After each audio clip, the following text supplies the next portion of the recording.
What if two simple Dutch words could unlock a huge secret about leadership and change? So what can a little linguistic puzzle actually teach us about business strategy? Let's find out. Okay, meet our two words, aannemelijk and aandoenlijk. They sound alike, right? But they're worlds apart. First up, aannemelijk. This means plausible, logical. It's all about appealing to your head. Yeah, its root literally means to accept an idea. It's all about pure logic. And then there's aandoenlijk.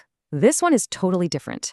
It means touching, endearing. This speaks to the heart. Its roots, aandoen, is all about affecting someone's feelings. It's meant to have an emotional impact. So you see the split, right? One word for the head, the other for the heart. Okay, cool language lesson, but so what? Why does this even matter outside of Dutch? Because that head versus heart tension, it is the absolute key to managing one thing, change. Change management is really just helping people move from how things are to how they're going to be. So for any change to work, it's got to be aannemelijk. It needs to be logical. Your head has to agree. That's the clear communication, the solid training, the stuff that just makes sense. But here's the thing. A logical plan, it's never enough. The change also has to be aandoenlijk. This is the human stuff, addressing fears, dealing with resistance, and showing real, empathetic leadership. Because you can have the most logical plan in the world, but if you ignore the heart, it's going to fail. So here's the big takeaway. Success means you have to get both, the head and the heart. So I'll leave you with this. When you manage change, which side do you neglect, the plausible or the touching? Welcome to The Debate. Today, we're immersing ourselves in a central tension within the discipline of veranda management, or change management, and we're looking at it through the lens of a really specific linguistic distinction in our source material. We're focused on how the subtle difference between two Dutch concepts really defines success in organizational change. It's a fascinating frame for what is, a very complex organizational issue. The entire discussion really centers on this opposition between aannemelijk and aandoenlijk.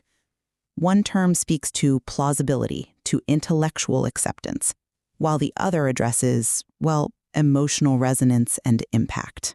Exactly. So the core question for anyone wrestling with large-scale change is this. Does successful veranda management primarily hinge on achieving an aannemelijk acceptance, a rational sort of intellectual agreement with the plan? Or must we prioritize addressing the aandoenlijk impact, managing that deep-seated emotional and, sentimental response to change? My stance is clear. The rational, structured acceptance has to be the non-negotiable priority. You have to establish credibility before you can manage sentiment.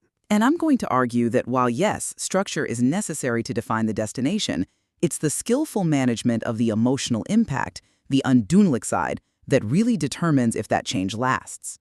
If the structure doesn't resonate or just feel right to people, it simply won't stick. We have to secure commitment, not just compliance. Okay, so let's first establish the definition.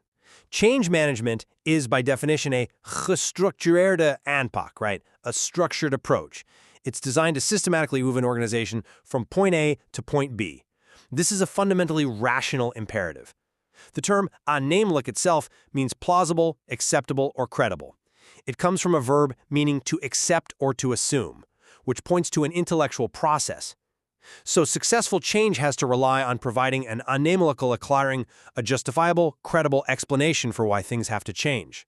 That rational foundation has to be laid first. Models like Kotter's 8-step process, they underscore this. They mandate creating urgentia, a rational economic assessment of necessity, before any real movement can even begin. I acknowledge that, of course. The structural models provide the skeleton of the process. That's indispensable. However, the source material is, I think, just as insistent that change management requires managing the menselijkant, the human side. And, this human side is governed by sentiment, not just statistics. If aannemelijk is intellectual, aandoenlijk is rooted in the figurative sense of to affect or to touch feelings.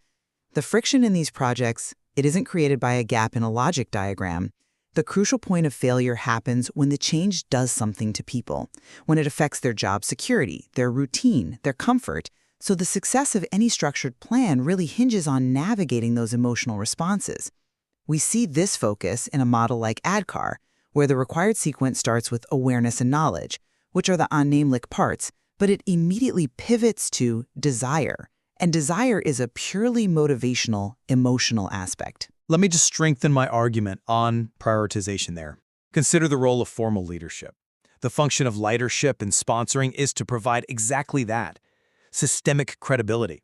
If we don't have strong sponsorship that champions the rational need for the transformation, the unnameable case, then the entire effort just lacks legitimacy.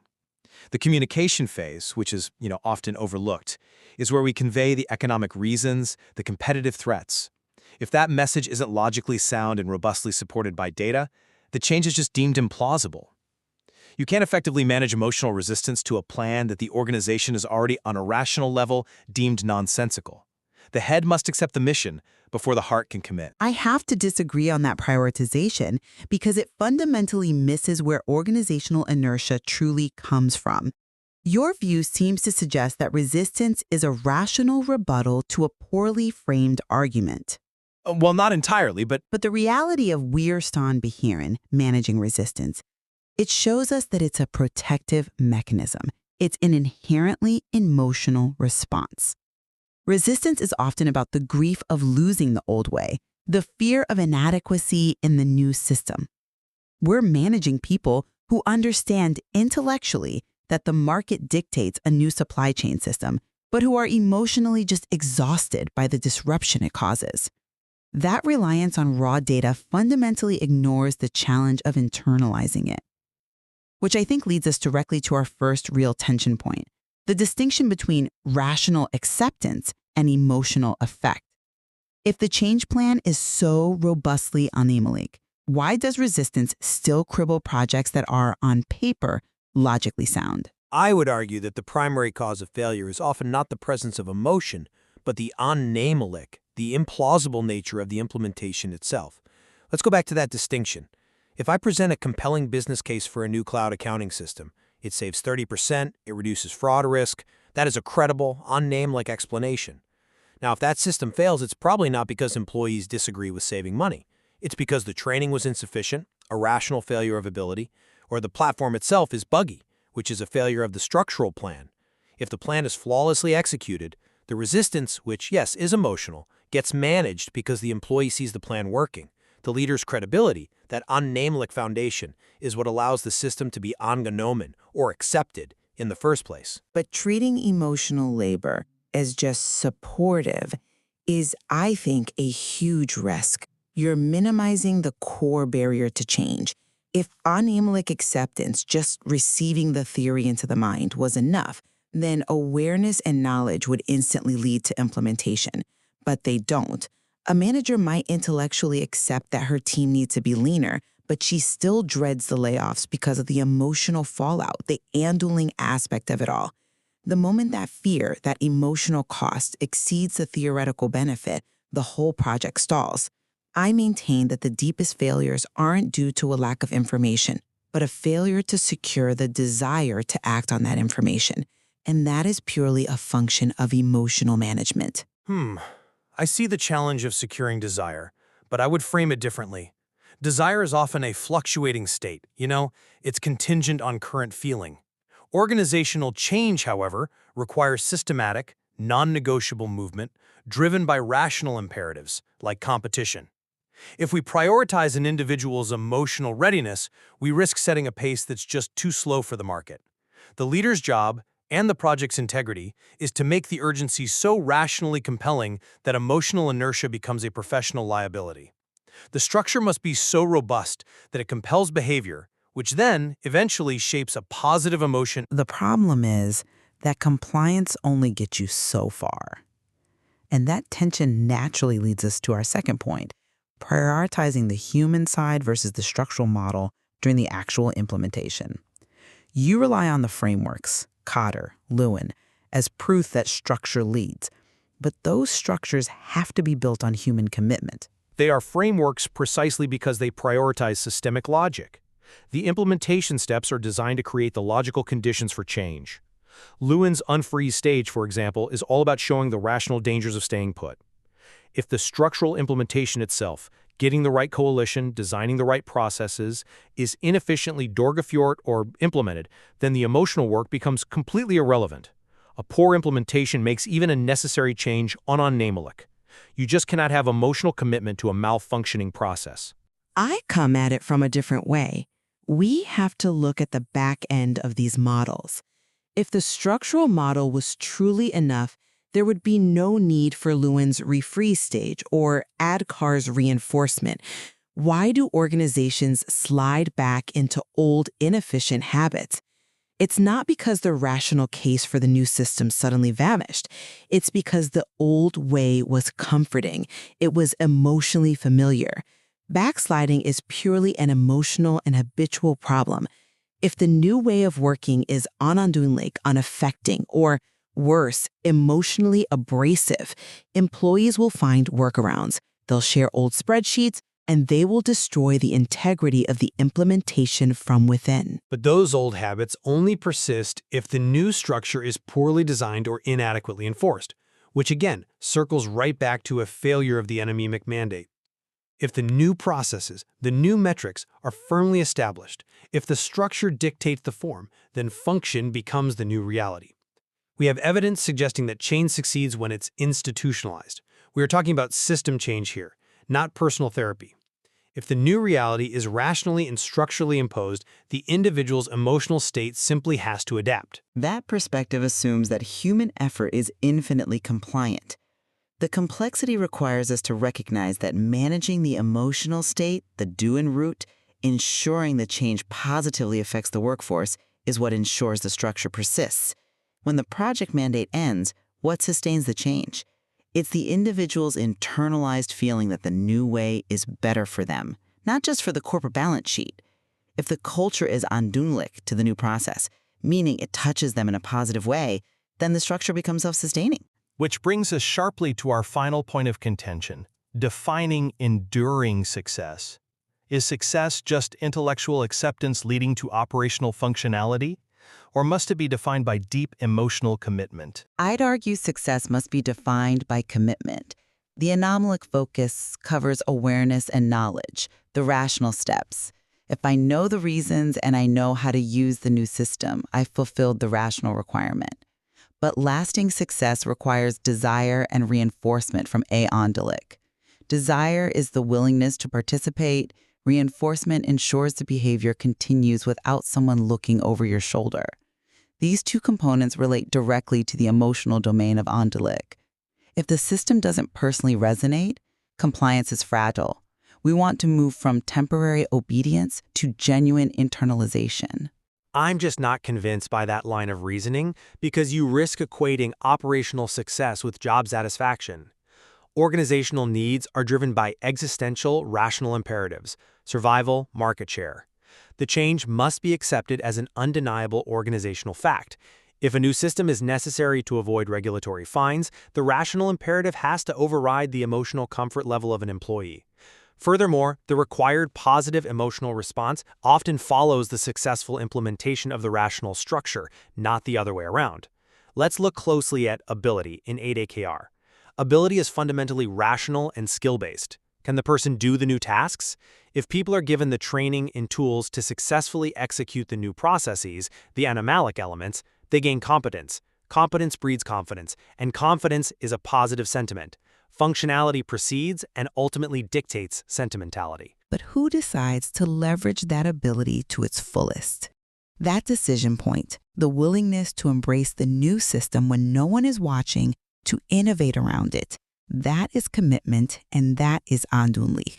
If the system is merely accepted rationally, the employee will do the bare minimum to stay compliant. If I am emotionally untouched by the change, I'll default to the path of least resistance. The rational framework provides the perfect car, but the emotional buy-in provides the fuel. Without the engine of desire, that perfect structure just remains static.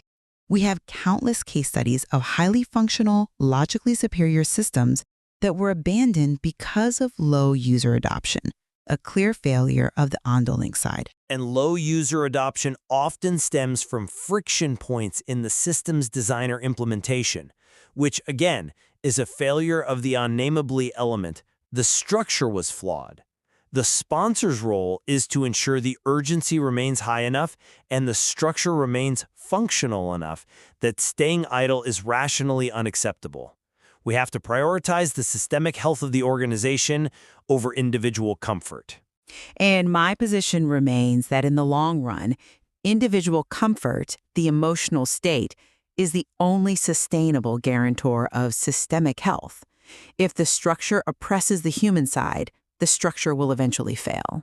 Well, this has been an incredibly rigorous discussion, and I think it highlights how profoundly these Dutch terms can inform our strategies. My position remains firm. The foundational success of Weigeren management must rely on clear leadership, structural integrity, and unnameable justifications. We have to make the change so credible and plausible that the organization can rationally accept it and move forward. Managing emotion is crucial, I grant you, but it's a supporting mechanism built on the bedrock of rational acceptance. And I'll conclude by stating that structured methodology only provides the intellectual blueprint. The crucial mechanism for sustained internalized change hinges entirely on skillfully addressing the aandoenlijk side, managing resistance, securing desire, and cultivating true commitment. Without that emotional integration, the rational structure, however sound on paper, will inevitably be eroded by human inertia. This linguistic distinction really does provide a powerful analogy for all of this. Aannemelijk and aandoenlijk are structural siblings, but semantic opposites. One is for the head, the other for the heart.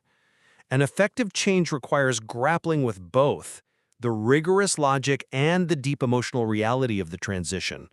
It just demonstrates the inherent complexity of leading people through uncertainty. A complexity that guarantees this material will continue to challenge experts for years to come. Thank you for the exchange. Thank you. You know that feeling, right? You do a favor for someone and there's this unspoken thing in the air that they owe you one. We all get it. We call it reciprocity. But what if that entire idea, that whole system of keeping score, is just not how it actually works? What if the real rules that govern our relationships are totally invisible? So let's really dig into that. I mean, think about it. We have friends, we have families, we build entire communities, but what's the actual thread holding it all together? What stops the whole thing from just, falling apart? Well, the easy answer, the one we usually go with, is that it's all a kind of social accounting. A simple tit for tat. You scratch my back, I'll scratch yours. It feels logical, right? It's clean. It's a system where everyone's kind of keeping a little mental scoreboard to make sure things stay fair. And this is where it starts to get really interesting. On one side, you've got this idea of keeping score. It's all very conscious, it's transactional, it's something we figure out with our heads. But what if the real driving force is something else entirely? What if it's mutual dependence, this unspoken feeling that's based on connection, not transaction? Something that hits you in the heart, not the head. So what if that whole transactional model is just the tiny tip of a giant iceberg? What if the real glue holding us all together is something much, much deeper, something we feel long before we ever think about it? To really wrap our heads around this invisible glue, we actually need to make a big shift in how we're looking at things. And that shift comes from this really fascinating piece of work from a few decades back that just changed the whole conversation. And here it is. This is our source, a doctoral dissertation from 1985 written in the Netherlands by M.C.M. Kabel. Now, it might look a little obscure, but what's inside completely reframes this whole question. It pushes us away from that simple idea of exchange and towards something way more fundamental. So Kabel's big idea starts with this Dutch phrase, onderling afhankelijk zijn. It translates to mutual dependence. And this is absolutely key. Kabel argues that this isn't some strategy we choose. It's not a deal we make. It's the basic, fundamental condition of being a human being. Right from the second we're born, our lives are just completely and totally tangled up with everyone else's. And this idea of mutual dependence, it isn't just a fact of life, like gravity. No, it's an emotional reality that pretty much shapes our entire world. Kabel gives this emotional reality a name, the we feeling, which basically means the we feeling. It's that deep sense of a shared existence, right? A collective identity that doesn't even need words to exist. You can think of it as the feeling of us that's there before we even really have a solid idea of me. And this quote from the dissertation just hits the nail on the head. Let that sink in for a second. We usually think that society is built by a bunch of individuals, right? A collection of eyes that decide to come together. Well, Cabell just flips that whole script. He suggests the we comes first, that our individual self is something we have to carve out later from that primary collective feeling. Okay, so if this powerful we feeling is the bedrock of everything, how do we keep it going in our day-to-day lives?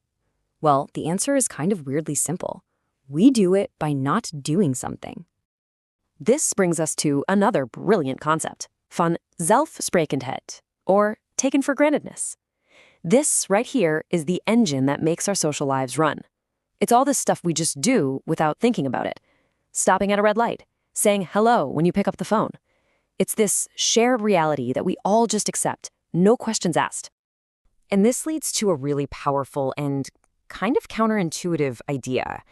In a world that's built on things being taken for granted, support, or bijval, isn't about cheering or applause. It's about silence. It's the absence of a challenge. It's the unspoken agreement that says, yep, I see this reality we share, and I'm on board. Carry on. And you see this absolutely everywhere. When you shake someone's hand, it's not just a greeting. It's a silent confirmation that you both agree on the social rules. When you show up for an appointment, you're not just being on time. You're reinforcing a world where our commitments mean something. Even in a conversation, when you build on what the other person just said, you're actively helping to create a shared reality together. Every one of these little, unspoken actions is a quiet vote of confidence in our collective world. It just proves that old saying, who remains silent agrees. But what happens when someone breaks that silence? What happens when the thing that's always been taken for granted is suddenly not? This is what Cabell calls afval, disruption. And it's really just the simple act of taking something totally self-evident and turning it into a problem. It's that moment when someone brings everything to a halt and asks, hey, wait a second, why do we do it this way? And the effect is immediate. It's actually kind of shocking. As this quote puts it so vividly, that foundational we feeling is incredibly delicate. The second you drag a self-evident custom out into the harsh light and question it, that unspoken agreement just shatters. It disappears like snow in the sun. The magic is gone. So if one simple question, just asking why, can tear a hole in our social fabric, what happens when we face the ultimate disruption? The one event that forces a total, irreversible breakdown of our taken-for-granted reality. See, our whole social world is built on this symmetrical bond between living people, this mutual give and take. But the process of dying introduces a deep, fundamental asymmetry. As a person begins to withdraw, that possibility for mutual exchange it breaks down. That silent, taken-for-granted flow of reciprocity stops, and it's replaced by a one-sided act of care. It becomes a relationship that operates on a completely different set of rules. So after going through all of this, we can now start to put these pieces together. And when we do, a completely new picture of what reciprocity really is starts to emerge. So let's just lay it all out. First, the foundation of our social world isn't some logical transaction. It's an emotional we feeling. Second, that feeling is kept alive by a world of unspoken, taken-for-granted agreements. Which brings us to a radical new definition. Reciprocity isn't really about what we do. It's about what we don't do. It's not the active exchange of favors. It's the quiet, continuous act of not questioning, of silently validating the shared world we all live in together. And that leaves us with one last thing to think about. I want you to look at your own life, your family, your friendships, your job. What are the unspoken rules, the self-evident truths that hold it all together? And maybe more importantly, what would actually happen if you were the one to finally stop and ask, why? Welcome back to the deep dive. Today, we're doing something a little different. We're going to try and connect two sources that, on the surface, could not be further apart. Not at all. It's quite a leap. It really is. We are going from, those little plastic bricks we all grew up with, Lego, to some really dense, heavy academic research on how we talk about dying. And it sounds like a massive stretch, I know. But the thread connecting them is actually surprisingly strong.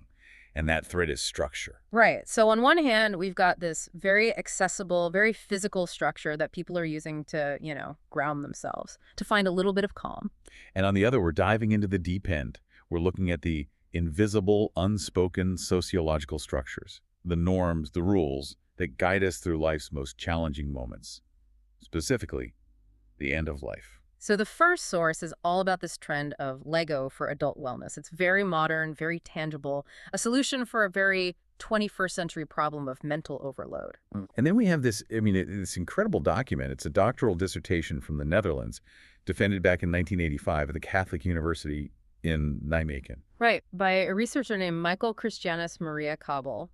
And his entire focus was on analyzing what people consider self-evident, or in Dutch, vanzelfsprekend, when they talk about death. So the mission for this deep dive is to pull out the key insights from both. We want to sort of equip you, our listener, with some really surprising perspectives on human behavior, on our interdependence. By contrasting the simple, explicit structure of a toy with the super complex, implicit structure of our social norms, we think we can reveal something really fundamental about what makes us tick. Exactly. It's about the frameworks that allow us to function, whether we're building a spaceship out of plastic or facing mortality. Okay, let's do it. We'll start with the fun part, the brightly colored plastic, and then we'll build that bridge to the much heavier sociological stuff. Sounds like a plan. So, part 1. Lego. The sources we looked at make it really clear that Lego has, it's made the jump. It's not just a kid's toy anymore. Not by a long shot. It's being framed as a legitimate, powerful tool for adult mental well-being. And the key reason seems to be that it offers a kind of play that is fundamentally structured. This isn't, getting a blank canvas and being told to express yourself. No, which for a lot of people is terrifying. Yeah. This is the opposite. It's a manual, a clear sequence of steps, and crucially, a guaranteed outcome. You follow the book, you get the thing on the cover. And that really seems to be a direct counterpunch to, the mental static of modern life. Right? Absolutely. Right. Think about most of the work we do now. It's abstract, it's ambiguous, it's kind of infinite. You can always tweak that email, you can scroll a little further, you can re-edit that deck one more time. There's no clear done. Exactly. And your brain, especially if you're a curious person, you thrive on novelty, but you can also get completely paralyzed when there are no clear boundaries. So what the sources really highlight is this specific benefit of grounding. And grounding, in this context, is really just the act of pulling your attention back to something physical, something tangible. When your mind is just spinning, you're thinking about that meeting tomorrow or replaying a conversation from yesterday, you're lost in time. You're in your head. Completely. Yeah. So sitting down with a Lego set, and one user in the source material pointed this out specifically, it acts like a giant circuit breaker for that mental feedback loop. How so? Well, you're forced to focus. You have to use your hand, your fine motor skills. You're looking at diagrams, matching colors and shapes. You're engaging all these different parts of your brain. The motor cortex, the visual spatial areas, which gives the planning part of your brain, the frontal lobe, a very specific, very contained, and most importantly, achievable mission. Ah, the achievable mission. That feels key. It's therapeutic because it guarantees success. You follow the steps, you get the Batmobile, period. You get that little hit of dopamine, that sense of completion. It's a stark contrast to, say, a huge project at work where the link between your effort today and the final result is, months away and totally abstract. It's an immediate psychological reward. It just clears the slate. It does. And what's also interesting is that the sources say this isn't just a solitary thing. There's a big social connection piece to this. Right. People building together. Yeah, whether it's huge collaborative projects or just a bunch of adults sitting in a room, each working on their own set. It's this communal, low-stakes effort that seems to foster communication and a sense of, community. It's a shared activity that demands some cooperation but minimizes the emotional risk, right? You're not having a deep, vulnerable conversation.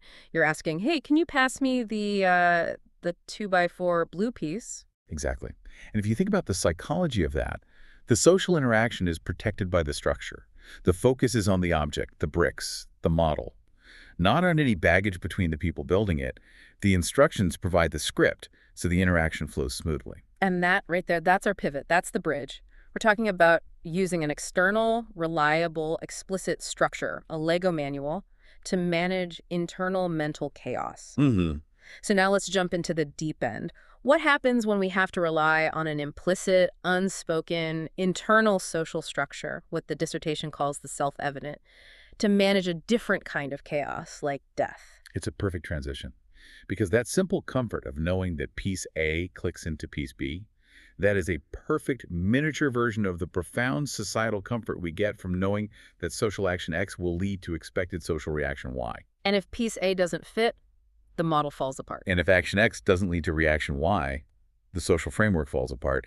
And that forces this really painful, conscious, and awkward reflection. Okay, so let's dive into that framework. Let's do it. So here we are, firmly planted in this incredibly rich, really detailed doctoral dissertation by Michael Cable from 1985. The goal of this thing, supervised by Professor W.J. Berger, was to just dissect this concept of vanzelfsprechen, the self-evident. And to do it in what is probably the most delicate, most charged environment possible. Conversations around death. It's a pretty remarkable piece of research. I mean, it captures the Netherlands at a time when all these conversations about patient rights, autonomy, institutional care, all of that was really shifting. It was. And before Cable could even get to the self-evident, he first had to define the entire scope of human action. And he does this with this core concept he calls doen en laten. Doen en laten. It translates to doing and letting, which I have to say sounds a little bit like something a philosopher would invent just to be confusing. It does sound that way, but sociologically, it's the absolute foundation. It's the entire spectrum of human behavior and all the results of that behavior. It's not just physical actions, the doing, but it's also the internal states, the exchanges, the letting. So give me an example. Okay, so it includes perceiving your environment, reacting to something, feeling an emotion, willing something to happen, thinking, speaking, saying something, understanding something. It is the total meaningful output and experience of a person. Right. So if a doctor gives a diagnosis, that's an act of doing. Exactly. And when the patient sort of quietly takes in that prognosis, that's a form of letting. It covers the active intervention and the passive acceptance. And it's through this whole spectrum of Dome and Latin that people give meaning to their lives and then exchange those meanings. Creating a shared reality. A shared reality. Yeah. Which is built on this foundational idea in sociology, interdependence, or onderling afhankelijkheid. So this is the idea that we aren't just, isolated individuals bouncing around. Not at all. Sociologists, and he's building on the work of Norbert Elias here, they see people not as atoms, but as beings who are fundamentally defined by their interdependence. Elias called these structures figurations. Yeah, they're these elementary, crucial, and often invisible connections between us. You aren't just you. You are a person defined by this whole web of dependencies. Your family, your community, your job, the medical system. It's like, you can't understand how one smartphone works without understanding the entire global network it plugs into. The phone on its own is just a brick. This is a perfect analogy. Yeah. And in the context of dying, this is just, it's everything. The dying person becomes acutely, totally dependent on the living. And the living, in turn, are dependent on these shared norms, the figurations for how to even manage that dependency. So that brings us to the core concept, the quality of that joint living. Self-evidence. Vanzelfsprekendheid, how does a shared action become self-evident? It happens when actions, which, in theory you could do in a million different ways, are performed spontaneously, naturally, or, and he cites the sociologist Hofstadter here, unwillingly or almost automatically. So it's the stuff we do without thinking. Exactly. It's like when you step into an elevator and you immediately turn to face the door. Yeah. You don't consciously decide to, you just do it. Or knowing how close to stand to someone when you're talking. Nobody teaches you, but you just know. It's the societal autopilot. Okay. It's the scripting that makes sure our co-living has a fluent, smooth course. And it grants context-specific meaning. If I lower my voice in a library, it is self-evident to everyone around me that I am being respectful of the space. Yeah. The action dictates the understanding. And the dissertation points out these great universal equivalents, right? It's not just a Dutch thing. No, every culture has this. Selbstverständlich in German, fraglos gegeben, unquestioningly given. Yeah. And my favorite, the English one, it goes without saying. It goes without saying. The thing that is so obvious you don't even need to say it. But here's the critical insight, and this ties right back to our Lego model. The vulnerability is self-evidence. The text makes a really key point. Something is self-evident only as long as it lasts. That is, until the opposite becomes apparent. Until the system breaks. It's that moment when you go to shake someone's hand and they offer you an elbow bump instead. Perfect example. Yeah. That violation forces a full stop. There's a moment of awkwardness, confusion, And you have to consciously negotiate a new temporary rule right there on the spot. And you can only imagine that in the high-stakes world of a hospital room, when the self-evident rules break, when a patient suddenly refuses a treatment everyone assumed they'd accept, or the family starts fighting, the crisis must be just profound. It is. The social structure that was supposed to make everything run smoothly just collapses, and it leaves everyone feeling exposed and forced to question every single little thing they do next. So given that, how on earth do you even study something that's invisible by definition? If it's automatic, how do you catch it in the act? That's the researcher's dilemma, right? If you ask someone, hey, what's self-evident to you? The very act of asking makes it not self-evident anymore. They're now consciously thinking about it. So the methodology had to be really clever. And it was. Cable focused on recording and transcribing what he called symmetrical conversations about dying. Symmetrical, you mentioned that earlier, so meaning everyone in the room has a relatively equal say. Exactly.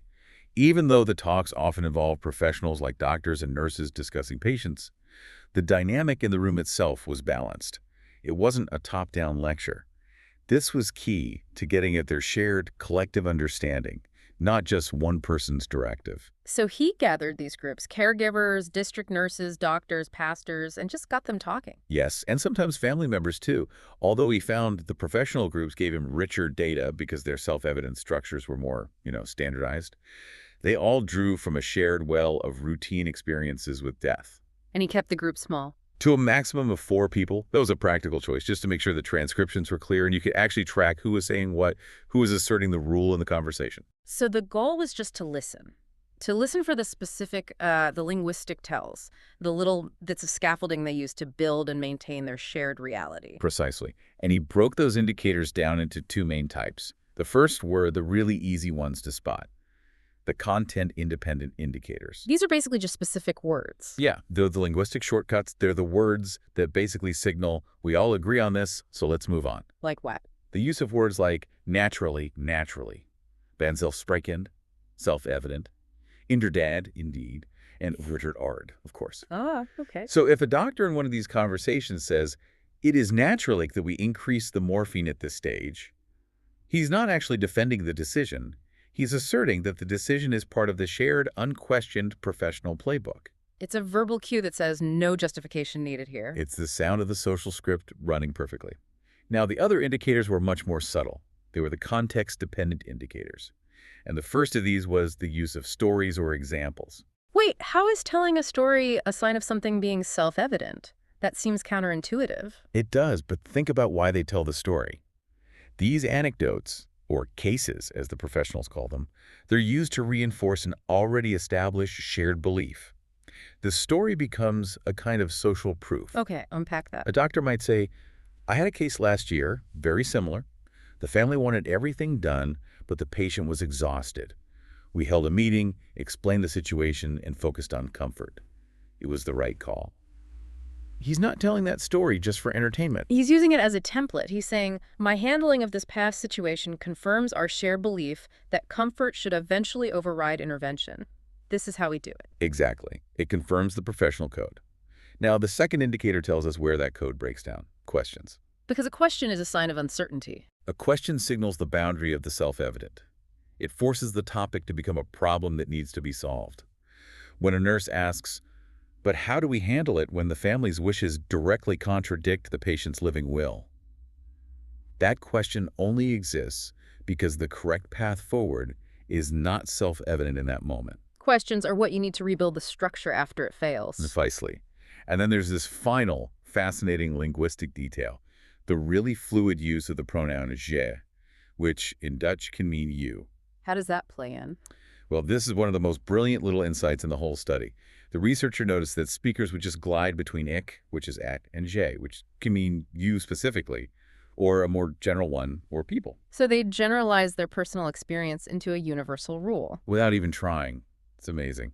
A nurse might start with a personal story.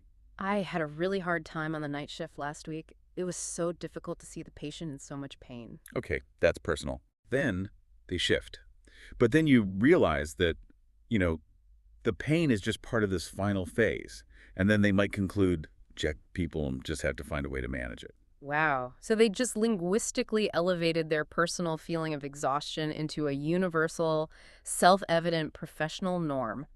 One must accept this. It's an unconscious rhetorical move that builds and strengthens the shared reality for the whole group without anyone ever having to say, okay, here is rule number 7. It's incredible. So now that we have the tools, let's see what reality they actually built. What did they find was self-evident about death, starting from, the general or layman's perspective? Right, so this is the social contract from the family's point of view. Yeah. And the foundation is just the simple acceptance of the flow of dying. It's seen as just this unavoidable thing. An unavoidable transition. Terrible. Still existing to finished. And very importantly, it's naturally associated with pain and complaints.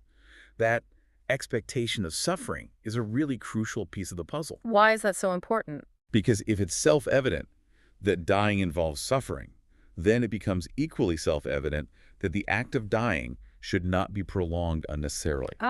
So the acceptance of suffering justifies the desire to end it. That's the logic. Now, for the person who is actually dying, the expectation isn't just that they lie there passively.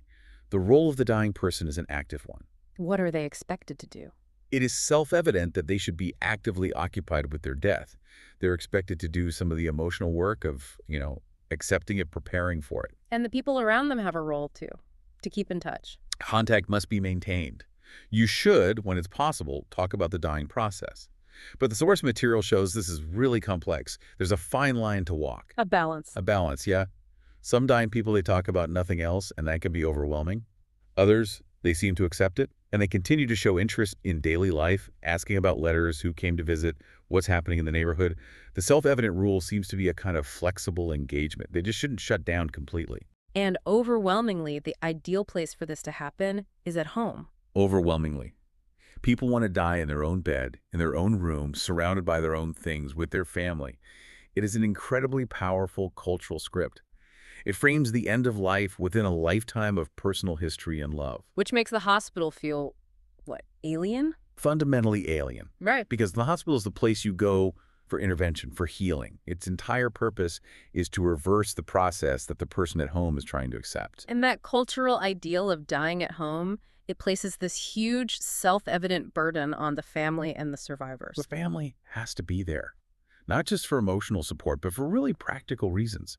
They're essential for the care of someone who can't speak for themselves anymore. Why them specifically? Because they hold the memory. They know how the person used to be, their little routines, their preferences, their past wishes. That memory is the bridge that lets caregivers treat the person, not just the disease. And that self-evident rule about family on vacation, I found that fascinating, the idea that you have to call them back. It's such a powerful insight into social pressure and grief. The rationale is if they stay on holiday, they won't have a vacation anymore. Meaning the guilt will ruin it anyway. Exactly. The social consensus is that the guilt and the emotional void from having missed those final moments will just retroactively poison the entire experience, making the holiday meaningless. So the self-evident logical action is to call them back. You prioritize the long-term emotional health of the survivor over their immediate short-term pleasure. The social structure is literally trying to prevent future trauma. That's profound. It is. And in these moments, as you can imagine, everyone's perception of time just completely warps. Right. The wait after. Family members wait for the end with what the source calls a terrible patience. The stories the professionals hear from families are all about subjective time. It felt like an eternity. The night just wouldn't end. And that clashes with the hospital's worldview. It clashes completely with the objective clock and calendar time of the institution. For the family, every minute of waiting is this expansion of emotional suffering. For the professional, it's just 3:15 a.m. on their shift. That conflict is a huge source of tension. Okay, so let's move into that institutional setting now. What happens when the context shifts from the home to the hospital or the care home? The rules must change. They do. You get a whole new set of self-evident rules, and these are governed by professional duty, by hierarchy, and by institutional efficiency. So let's start with the basics, the fundamental nature of care in that setting. It's more than just medicine. Caring for the sick and dying is understood as total care. It's experienced professional help with literally everything the person can no longer do for themselves. The professionals become the providers of basic life functions. That duty is the bedrock. And this leads us straight to that really critical ethical line that the source material explores, the distinction between passive and active euthanasia. This is one of the most important findings in the whole dissertation. It is absolutely 100% self-evident to the professionals in these conversations that you fight pain in the final phase, usually with something like high-dose morphine. And this is where it gets tricky. Right. The professional consensus, the self-evident rule, is that this is the correct action, even if giving the morphine simultaneously slows the heart and makes death highly probable. And they have a name for that. They explicitly call it passive euthanasia. And it is, to them, generally not problematic. And why not? Why is that acceptable? It all comes down to intent. The intent is self-evidently focused on their primary duty, to alleviate suffering. If the suffering is the problem and death is already the unavoidable outcome of the disease, then a hastened death is seen as a necessary and humane side effect of fulfilling their ethical duty to provide comfort. So it's an act of relieving the pain that allows letting the disease running its course to happen more gently. A perfect way to put it. And that distinction, as we'll see, is the absolute firewall against active euthanasia, where the sole intent is to cause death. Now, all of this routine interaction with dying creates a really unique professional strain. The tension between the routine and the profound. Exactly.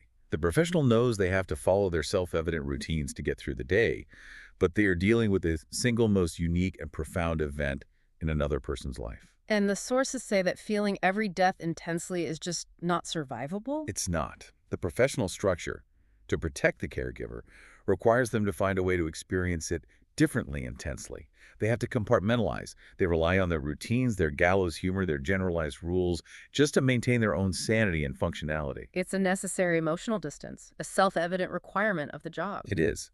But the human element is still there.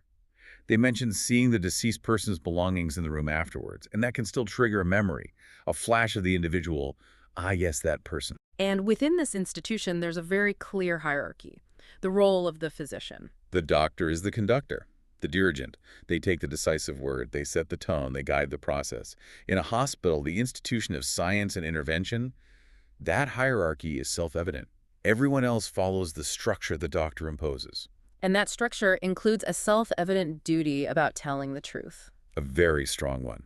The transcripts show that if a doctor or nurse fails to talk about the fatal nature of an illness to a patient, especially a patient who has a good family support system, it is viewed by their peers as a defeat. A professional failure. A major one.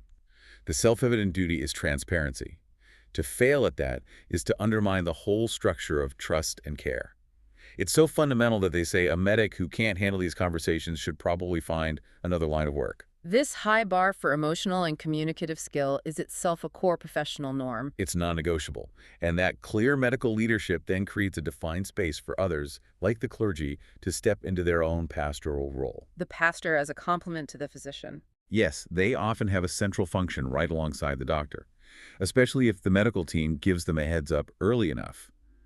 They're seen as this trusted figure who has one resource the medical staff often doesn't. Time. Time to talk. Time for spiritual and emotional work that the fast-paced medical structure just isn't built for. For the Catholic participants in the study, the anointing of the sick was this central, self-evident ritual of preparation. But even with religion entering the picture, the professional structure still holds one value as supreme: the patient's autonomy. Absolutely. The will of the dying person has to be respected, without question, even if it goes against the deeply held religious beliefs of the family. If the patient refuses last rites, the professional structure dictates that that refusal must be honored, period. That shows you that in this modern, secular medical context, individual rights have become more self-evident than collective religious tradition. A huge shift. And this brings us back to that conflict of dying outside of home. The institutional rules just grind against the cultural ideal. The home is described as a meaning-giving area. A Zingewingsgebiet. And hospitals, which are designed for healing and intervention, they fundamentally struggle to honor the will of a person who is trying to stop fighting. Their structure demands action. And the source uses that heartbreaking phrase, not home. Not home, ni thuis. It means being cut off physically and emotionally from your normal life. And the dying person has to perform these two huge psychological tasks. They have to be released by the medical system, and they have to release themselves from their life. The system, with its constant drive to intervene, can make that second part incredibly difficult. It fights against the person's own self-evident wish for a peaceful end. And the most stark example of this institutional logic is the care home transfer. When residents who are close to death get transferred from a familiar care home to a hospital. It's not for better care, is it? Not for innovative care, no. It's because the burden of total care has become too great for the care home staffing structure. The system prioritizes its own fluency, its own stability, avoiding staff burnout over the dying person's comfort. It's a self-evident move for the institution, but it can be devastating for the individual. So we've spent all this time mapping the unwritten rules, but often the biggest insights come from the exceptions, from the breaches. What happens when the script just runs out? This is where you see the real fear and the genuine crises, the moments where there is no self-evident path forward. And the first major gap is in self-reflection and prediction. Meaning, we just can't know. We can't. It is explicitly not self-evident how you will personally react to your own death. You can't rehearse it, you can't predict it. And even more so, how you'd react to the death of your children. That's the ultimate violation of the natural order, so there's no script for it at all. Furthermore, it's not self-evident what you'll be like, physically or emotionally, at the very moment of dying. You simply cannot imagine your future terminal self. The entire structure of social predictability just evaporates here, and all that's left is pure anxiety. And then there's that ethical boundary we talked about, the gap in autonomy and acceptance. So even though we prize autonomy, the act of accepting total dependence on others when you're seriously ill is not self-evident. For many people, it's a profound psychological battle. The loss of control violates this deeply held social rule of self-sufficiency. And this is where we see the system's hard line. It accepts passive euthanasia, but absolutely does not accept the patient taking ultimate control. Exactly. The right to end your own life, suicide, or active euthanasia is viewed as, and I'm quoting, something separate. And it is definitively not self-evident. This is the bright red line in the professional code. And the doctors in the study, when asked for a lethal injection, their response is uniform. Uniform and absolute. They just say, I can't do that. That simple, firm, non-negotiable statement is itself a marker of the most powerful self-evident rule in their professional world. The intent is the dividing line, and they will not cross it. Moving away from ethics, there's a systemic gap, too, the lack of continuity in care. Yes. In a big, modern, specialized hospital, it is not self-evident that you'll be treated by the same person throughout your illness. The system prioritizes efficiency over relationship. It prioritizes specialization and efficiency. You see a rotating cast of experts, each focused on one part of your body or your disease. That efficiency comes at the direct cost of human connection and continuity, which is one of the main things that brings comfort to the dying. The technological structure overrides the relational one. And finally, there are these emotional and interpersonal gaps where the script just fails completely. Right. It is not self-evident how to deal with a survivor who is left alone, especially if they're younger and still working. We have social scripts for the funeral and the immediate aftermath, but the long-term, quiet isolation of the survivor, that's a blank page in the social guidebook. And then there's the difficulty of breaking the bad news when the family is still full of hope. A huge one. It is not self-evident that you can speak frankly about death with family members who are just totally motivated to keep the patient alive. Their hope acts as a kind of structural resistance against the doctor's self-evident duty to tell the truth. It creates a terrible bind. Which can lead to that final, really painful gap, the patient who just gives up. Yes. When a dying person starts refusing help or comfort, it's often not out of anger. It's because they are simply too tired or have given up hope. They say things like, I've had my time. And that's a problem for the caregivers. It's a profound problem. Because their entire role, their self-evident script, is culturally defined as offering comfort, providing help, fighting the disease. Yeah. So when the patient rationally and calmly refuses to fight anymore, it breaks the script and leaves the caregiver and the family not knowing what their role is supposed to be. Yeah. That quiet acceptance of letting go is a huge challenge for a society built on doing. Wow. So we started this whole thing with the simple, explicit, comforting structure of a Lego manual, a perfect little system where every piece has its place and the outcome is guaranteed. Mm-hmm. And we ended by mapping this incredibly complex, implicit, invisible structure of self-evident rules that are supposed to guide us when the outcome death is also guaranteed, but the process is anything but. And that's why Van Zelsprekend, the self-evident, is so powerful. It's the social glue. It's what allows things to proceed fluently without constant, exhausting negotiation. It's what lets a medical team function as a unit and what tells a family, instinctively, that they need to get on a plane and go to the hospital. But when that structure breaks, when a patient asks for something the system can't provide, or when something completely unexpected happens, You're forced back to square one, back into that painful, conscious work of questioning everything. and the source material offers that really powerful visual for this, the metaphor of the light cone. I love this metaphor. Imagine it's a pitch black night, and you have 3 or 4 people, and they all have a spotlight. The self-evident is when all of them, through a shared social code, aim their spotlights at the exact same spot in the darkness. And that one single point of converged light, that's the shared meaning. That's the self-evident action. It's not necessarily the truth, but it's the place where everyone's beams of understanding intersect, making it feel solid and unquestionable, at least for that moment. So if a family member argues for more treatment while the patient has accepted death, they are literally pointing their beam somewhere else. They're pointing their beam somewhere else, and the single point of light scatters. You're left with confusion and conflict. And this reveals the biggest takeaway for me. The way we define what's normal around death shows how deeply culture shapes our most fundamental biological experiences. And our modern culture, as the dissertation notes, has kind of stripped away the natural self-evidence that came from tradition. We've replaced it with a constant and, frankly, exhausting need to question everything. We prefer to constantly poke at the edges of that light cone, to test its boundaries, rather than just blindly accept a single beam of light that's been handed down for centuries. This makes our structures more adaptable, maybe more ethical, but also chronically vulnerable. And that modern preference for questioning brings us right back to that stark observation that was almost hidden in the source material, the ultimate structural failure. The death of a child. The dissertation notes this is uniquely problematic for modern parents because our core self-evident cultural belief is that children are born to live, not to die. It's the ultimate violation of the expected flow of life. So much of this deep dive has been about the self-evident rules for managing the expected death of the elderly. But the death of a child is the moment the social contract just shatters. The light cone is obliterated. So if our entire discussion has been about how these social structures manage the expected end of life, what non-self-evident questions about meaning and time are we even left with when we have to confront the death of a child? And how does our modern focus on questioning over tradition prepare us? Or maybe, how does it fundamentally fail to prepare us for a disruption that profound? It's a stark reminder that even our strongest societal structures are held together by the most vulnerable of human assumptions. All right, we're going to decode life's unspoken rules using a pretty surprising guide of vintage academic text. You know, things like how close to stand to someone or when it's actually okay to interrupt. Yeah, sociologists have a special name for this invisible social fabric that connects all of us. This concept is basically our shared reality. So how on earth do you study something unspoken? Well, one sociologist took on the challenge by finding a topic where these rules are really tested. And here's the brilliant idea. They analyze talks about the one thing that disrupts everything: dying.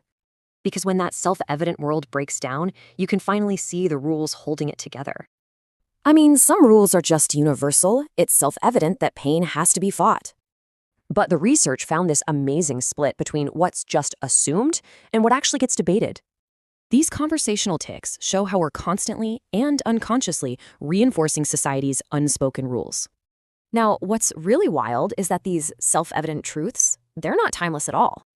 This proves that even our deepest, most obvious beliefs are really just social constructs. And this just highlights this serious academic work it took to uncover these huge societal shifts. So why should we care about some old dissertation? Because it gives us a really powerful tool. By understanding this self-evident stuff, we can see the hidden blueprint of our own social world. It's a thought that will totally change how you listen, both to yourself and to others. You know, we're always told that the goal is to finish what we start, right? But what if the real value, the real magic, isn't in completing something, but in the actual act of doing it? Today, we're going to dig into this idea of avoiding the roof and uncover the hidden power of the process itself. So let's just start with this, a kind of provocative question. In a world that is obsessed with goals, with deadlines, with getting things done, what if the point wasn't to finish at all? What if the destination just isn't the prize we think it is? The whole idea here boils down to a really simple metaphor: the roof. Think of it as the final piece of any project. You know, the conclusion, the end goal. We're about to explore why getting to that roof, finishing that thing, might actually be working against our own well-being. And that brings us to our first big idea: the power of doing. We're going to unpack why the simple, continuous action can be so much more valuable than whatever result you get at the end. To really get this, just imagine building with Lego bricks. It's the perfect example, right? The therapeutic benefit, the real joy, it doesn't come from having a finished spaceship sitting on your shelf. No, it comes from the satisfying click of the bricks, from sorting the colors, from that focused, repetitive, hands-on action of just building. What's happening in our brains when we do this is actually pretty amazing. This continuous doing can put us into what psychologists call a meditative flow state. I'm sure you felt it. It's that feeling of being completely absorbed, where time just seems to melt away. And that state, it's incredibly powerful for relieving stress and calming anxiety.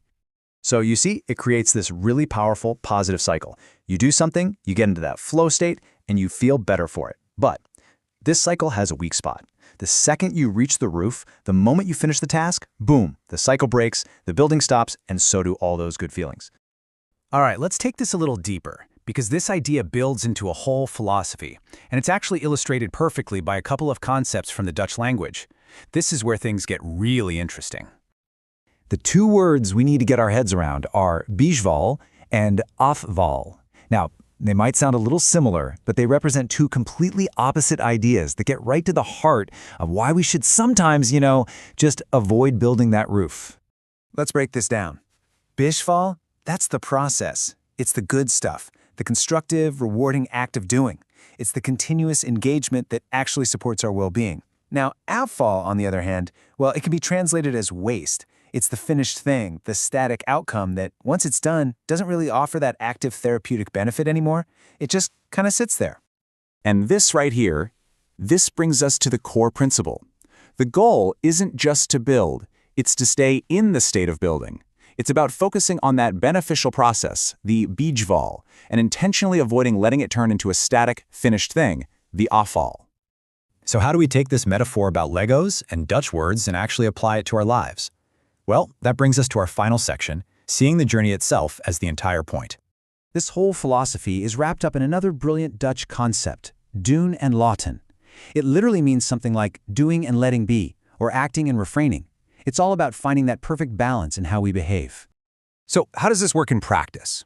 Well, you engage completely in what you're doing. You immerse yourself in the journey.